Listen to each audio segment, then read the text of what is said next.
అంటే జగన్మోహన్ రెడ్డి ప్రభుత్వంలో కొంత ఎప్పటి నుంచో 2 years నుంచి అనుకుంటున్న విషయం ఏంటంటే సెకండ్ క్యాడర్ నాయకులకి పట్టింపు లేదు, ఎమ్మెల్యేలైనా ఆయన కలవడానికి లేదు, ప్రజల వద్దకు అసలు జగన్మోహన్ రెడ్డి పాదయాత్రలో వచ్చినంత ఇప్పుడు మినిస్టర్ అంటే ముఖ్యమంత్రి అయిన తర్వాత రావట్లేదు. సో ఈ కంప్లైంట్స్ అయితే విన్నాము. ఎంతవరకు ఈ విషయాలకి దగ్గరగా వాస్తవం ఉంది? అంటే నేను మా గుంటూరు ప్రాంతానికి సంబంధించి నేను కొన్ని విషయాలు మీకు చెప్పగలుగుతాను. గుంటూరు ప్రాంతంలో మేము పనిచేసిన ప్రాంతాల్లో ఆ రోజు వరకు జగన్మోహన్ రెడ్డి గారు ఎక్కడున్నా కూడా వెళ్ళి కలవటానికి మాకు వీలు పడేది. జగన్మోహన్ రెడ్డి గారికి ఏదైనా సమస్య చెప్పుకోవాలన్నా కూడా కొంచెం దగ్గరగానే ప్రయాణం చేస్తున్నాం. తర్వాత ముఖ్యమంత్రి అయిన తర్వాత కార్యకర్తలుగానే కన్నా కూడా ఏదైతే మిగతా విధానాలు మన ఉద్యోగస్తుల దగ్గర నుంచి నిరుద్యోగస్తుల దగ్గర నుంచి వ్యవస్థ మొట్టమొదటిగా మమ్మల్ని ప్రభావితం చేసింది అమరావతి రాజధానిని 3 రాజధానులుగా విభజించడం అనేది. ముఖ్యమంత్రి అయిన తొందరలోనే 3 నెలలు ఫస్ట్ అసెంబ్లీ సెకండ్ అసెంబ్లీ నాకు అయితే ఐడియా లేదు, కానీ అసెంబ్లీలోనే మాట తప్పాడు అనేది నాకు బాగా. అంటే ఎలక్షన్ ముందైతే ఖచ్చితంగా ఇక్కడే రాజధాని ఉంటుందని మాట ఇచ్చారు. ఎస్, ఇప్పుడు మేము చంద్రబాబు నాయుడు గారు 5 సంవత్సరాలు ముఖ్యమంత్రి ఇక్కడే కూడా ఉంటుందని కూడా చెప్పారు. అదే చంద్రబాబు నాయుడు గారు ముఖ్యమంత్రిగా ఉన్న సమయంలో చంద్రబాబు నాయుడు గారు రాజధాని నిర్మించడం కోసం ఆ రోజు యాక్చువల్గా ఆంధ్రప్రదేశ్కి రాజధాని లేకుండా కట్టుబట్టలతో మనం ఈ ప్రాంతంలో మనల్ని నిలబెడితే చంద్రబాబు నాయుడు గారు మంచి సదుద్దేశంతోనే రాజధాని నిర్మించాలని తలపెడితే నేను స్వయంగా ఆ రోజు నేను తెలుగుదేశం పార్టీ కానప్పటికీ స్వయంగా నేను కూడా రాజప్రాంత ప్రాంతానికి వెళ్తే చూస్తే ఈ రోజున చాలా సందర్భాల్లో మేము రాజశేఖర రెడ్డి గారి టైంలో ముందు అభివృద్ధి అయితే ఎలా జరిగిందో చంద్రబాబు నాయుడు గారు 94, 99 మేము మాకు మళ్ళీ అది గుర్తొచ్చింది. రాజధాని ప్రాంతంలో చంద్రబాబు నాయుడు గారు రాజధాని ఒక్కటే కాదు, రోడ్లు కూడా ఆ రోజు మేము ఎక్కడికి వెళ్ళినా కూడా రోడ్లు బాగా ఉండటం, తర్వాత రాజధాని ప్రాంతంలో అసెంబ్లీని నిర్మించడం, తర్వాత ఆ ప్రాంతంలో సీడ్ యాక్సెస్ రోడ్డు మనకి Bengaluru connectivity, Andhra to Bengaluru connectivity. రెండోది హైదరాబాద్ అమరావతిని దగ్గరగా తక్కువ సమయంలో ప్రయాణం చేయడానికి, అంటే 2 రాజధానులు దగ్గరగా ఉండటానికి ప్రయత్నం చేయడం, ఇవన్నీ కూడా మమ్మల్ని యాక్చువల్గా ఆ రోజు మేము వైఎస్ఆర్ కాంగ్రెస్ పార్టీలో ఉన్నప్పటికీ చంద్రబాబు నాయుడు గారి మీద చాలా గౌరవం పెంచింది. బట్ మేము ఎక్కడ మోసపోయామంటే జగన్మోహన్ రెడ్డి గారు చెప్పిన మాటలకు కూడా మేము మోసపోవడం జరిగింది. ఏమని అంటే ఆ రోజు చంద్రబాబు నాయుడు గారు గ్రాఫిక్స్లోనే చూపిస్తున్నాడు, నేను వస్తే ఏం లేవు అని కొంత సొంత మీడియాలో ఏదో ఇక్కడ ఏదో జరిగిపోతూ ఉంది. రైతులు ఒక ముఖ్యమంత్రిని నమ్మి 35,000 ఎకరాలు 36,000 ఎకరాలు రైతులు ఇస్తే ఇవన్నీ సొంత మీడియాలో రావడం మమ్మల్ని కొంత బాధ అనిపించింది. మా ప్రాంతంలో అభివృద్ధి జరుగుతూ ఉంటే, గుంటూరు విజయవాడ మధ్యలో అభివృద్ధి జరుగుతూ ఉంటే ఇలాంటివన్నీ రావడం మాకు కూడా బాధ అనిపించడం జరిగింది ఆ రోజు. అంటే వాస్తవాన్ని కూడా అవాస్తవంగా చూపించారు. అంతే కదమ్మా. ఆ రోజు జగన్మోహన్ రెడ్డి గారు ఏం చెప్పారంటే, ఈ చంద్రబాబు నాయుడు గారు మీకు చేయాల్సినంత చేయలేదు, నేను వస్తే మెరుగైన రాజధాని నిర్మిస్తాను. రెండోది చంద్రబాబు నాయుడు గారు ఉంటున్న ఇల్లు అద్దెకుంటున్నాడు, నేను సొంతగా కట్టుకోవడం కూడా అమరావతి ప్రాంతంలోనే కట్టుకున్నాను, కాబట్టి ఒక్కసారి నన్ను చూడండి, నేను మీకు మెరుగైన రాజధాని నిర్మిస్తాను అని చెప్పేసి ఆ రోజు చెప్పడం. తర్వాత మళ్ళీ అసెంబ్లీలో మాట మార్చడం. మొట్టమొదటిగా నన్నైతే ప్రభావితం చేసింది ఆ మాట. ఎస్. మరి నవరత్నాల్లో అయితే మాత్రం సక్సెస్ సాధించారంటారా జగన్మోహన్ రెడ్డి?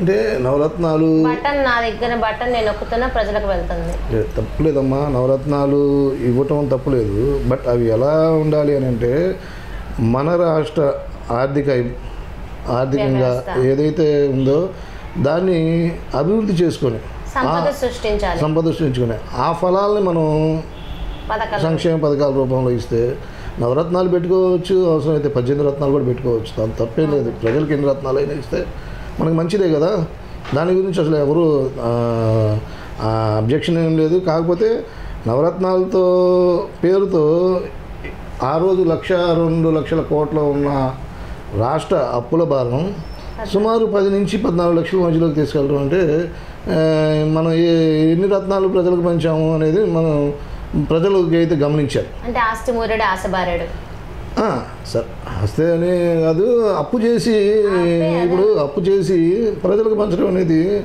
అది ఎంతవరకు సభ్యం అనేది కూడా ప్రజలు అయితే గమనించారు. ఎందుకంటే ఈరోజు అంతా చదువుకొని ఉన్నారు, సోషల్ మీడియా ఉంది, చేతిలో సెల్ ఫోన్ ఉంది, ప్రతి ఇంట్లో టీవీ ఉంది, వస్తూ ఉంది. ఇప్పుడు ఎప్పటికప్పుడు మనం దాచిపెడితే దాగేదేం కాదు. అది కొంత ఎక్కువగానే ప్రభావితం అయితే చేసింది.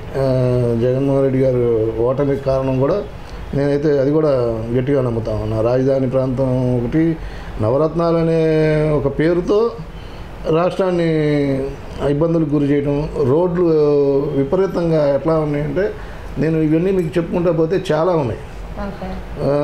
నేను గంట ప్రయాణం చేయాల్సిన రోడ్లో కనీసం 3 గంటల ప్రయాణం చేశాను. నేను ఒక వెహికల్ మీద ప్రయాణం చేస్తే నా ముందెళ్ళి ఒక బస్సు కానీ లారీ కానీ నేను చూస్తానే ఉన్నా, అది పడిపోయిద్దేమో, అట్లా ఇట్లా తిరుగుతూ ఉంటే అలా ఉన్నాయి రోడ్లు. మేజర్గా రోడ్ల విషయం. రెండోది, ఒకప్పుడు గుంటూరుని గుంటలూరు కాబట్టి మాకు మళ్ళీ అదే గుర్తుకొచ్చి చాలా మంది కూడా అన్నారు, మాకు ఆ పేరు మళ్ళీ అదే గుర్తుకొచ్చింది, గుంటూరు గానే గుర్తుకొచ్చింది, గుంటలూరు. ఓకే, ఇప్పుడు ఏంటంటే జగన్మోహన్ రెడ్డి తన నాయకత్వంలో 5 సంవత్సరాల్లో ఏ ఒక్క మంచి పని కూడా ప్రజలకు చేయలేదంటారా? అట్లా కాదమ్మా, ప్రజలకు మంచి పని చేసే విధానాలు కూడా ప్రజలకు నచ్చాలి. మంచి పని నాకు కూడా చేయాలని ఉంటుంది. నేను రాష్ట్రాన్ని అప్పులో కూరుకొని అప్పులు చేసి నేను ప్రజలకు మేలు చేస్తానంటే ఆ భారం మళ్ళీ ప్రజలదే. అప్పటికి కనపడకపోవచ్చు, ఇప్పుడు పడుతున్నాం కదా ఆ బాధ. ఇప్పుడు పడుతున్నాం కదా ఆ బాధ. ఆ రోజు ఒక్కళ్ళ ఎత్తి మీద 2 లక్షల అప్పు దాకా వెళ్ళిపోయింది ఇప్పుడు ప్రతి పౌరుడికి. అవునవును, ఇప్పుడు ఆ భారం ఇప్పుడు పడుతుంది కదా.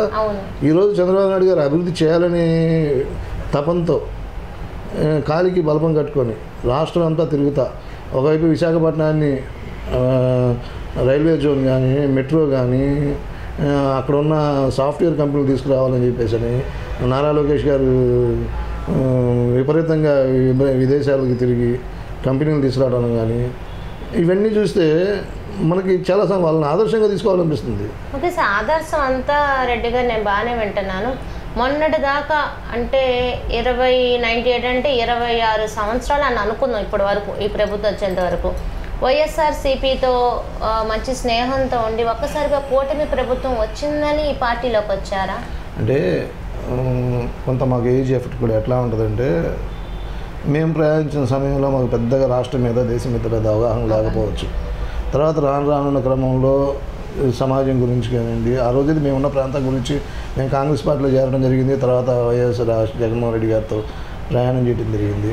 ఈరోజు మేము తెలుగుదేశం పార్టీతో ప్రయాణం చేయడానికి కానీ, తెలుగుదేశం పార్టీని బలోపేతం చంద్రబాబు నాయుడు గారి నాయకత్వాన్ని కోరుకోవడానికి కారణం ఏంటంటే, ముఖ్యంగా ఈ రాష్ట్రాన్ని అభివృద్ధి చేసుకోకపోతే మన తర్వాత తరాలకి మనం ద్రోహం చేసిన వాళ్ళం అవుతాం. ఇవి పెద్ద మాటలు అయితే అయ్యి ఉండొచ్చు, కానీ నేను చెప్తున్నది పెద్ద మాటలు అయితే అయ్యి ఉండొచ్చు, కానీ అది వాస్తవం కూడా. ఇప్పుడు ఏంటి రాజధాని నిర్మించుకోకపోతే మన ప్రాంతంలో మన రాష్ట్రాన్ని అభివృద్ధి చేసుకోవడం ఎట్లాగా?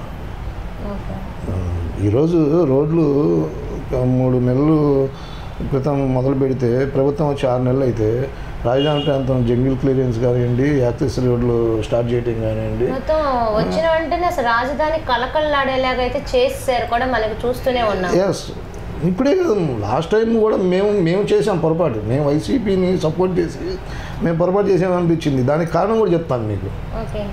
మేము చిన్నప్పుడు చదువుకునే రోజుల్లో మాకు ఏదో కొన్ని చిన్న స్కూల్స్ మాత్రమే ఉండేది. అట్లాంటి ఎయిమ్స్ లాంటి మెడికల్ కాలేజీలు ఆంధ్రప్రదేశ్కి వస్తాయని మేము ఊహించలా.